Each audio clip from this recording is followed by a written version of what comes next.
Mkoa wetu wa Ruvuma ni moja ya mikoa iliyoko nyanda za juu kusini, ambayo wilaya yetu ya Mbinga ipo, na mikoa hii ya nyanda za juu kusini ikiwemo na wilaya yetu ya Mbinga ni kapu la chakula la taifa. Kuna uzalishaji mkubwa wa mazao ya chakula, mahindi, lakini na mazao mengine ya kibiashara. Kama hapa Mbinga tunalima kahawa na mazao mengine. Kwa hali ya hewa na rutuba iliyoko kwenye wilaya yetu, mazao mengi ya kibiashara na ya chakula yanastawi.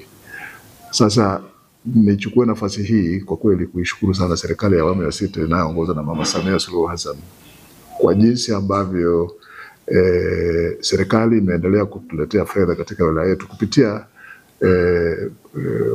mamlaka wakala wa barabara vijijini TARURA kwa ajili ya shughuli ya uendelezaji wa miundombinu ya barabara katika wilaya yetu. Kama tunavyoona, terrain ya wilaya yetu ni mabonde na milima.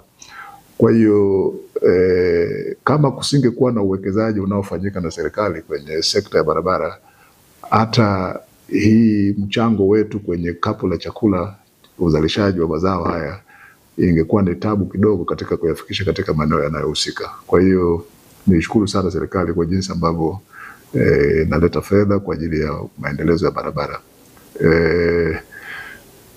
Kwa mfano mwaka huu wa fedha sisi kwenye wilaya yetu tumepata fedha jumla katika majimbo yetu yote mawili, halmashauri zetu mbili, Mbinga DC na Mbinga mjini, tumepata jumla ya fedha shilingi bilioni 5.2 ambazo zinatumika katika maendelezo ya miundombinu ya barabara. Tayari kuna mradi mkubwa ambao pia unatekelezwa ambao utaongeza pia uwezo wa watu kusafirisha mazao na kufanya biashara.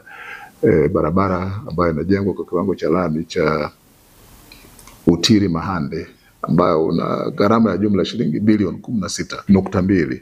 Kwa hiyo zote hizi ni fedha ambazo zinakuja katika wilaya yetu kwa ajili ya uendelezaji wa miradi ya barabara, na kwa kweli na mchango mkubwa katika shughuli za kiuchumi za wananchi wetu. Niendelee tu kuwaomba kupitia mamlaka TARURA kwamba barabara hizi tunazozijenga, naelewa barabara yetu hii ya Utiri Mahande itawekwa taa za barabarani, lakini pia hata kwenye barabara tulizonazo hapa mjini zinazosimamiwa na TARURA, pengine ingependeza tukiongeza kiwango cha kuweka taa ili kuendelea kupendezesha mji. Najua tayari mpango huo umeanza, kuna baadhi ya maeneo tumeshaweka taa, lakini kama tutaendelea kuweka kwa maeneo mengine itasaidia katika kupendezesha mji na kuleta mazingira mazuri.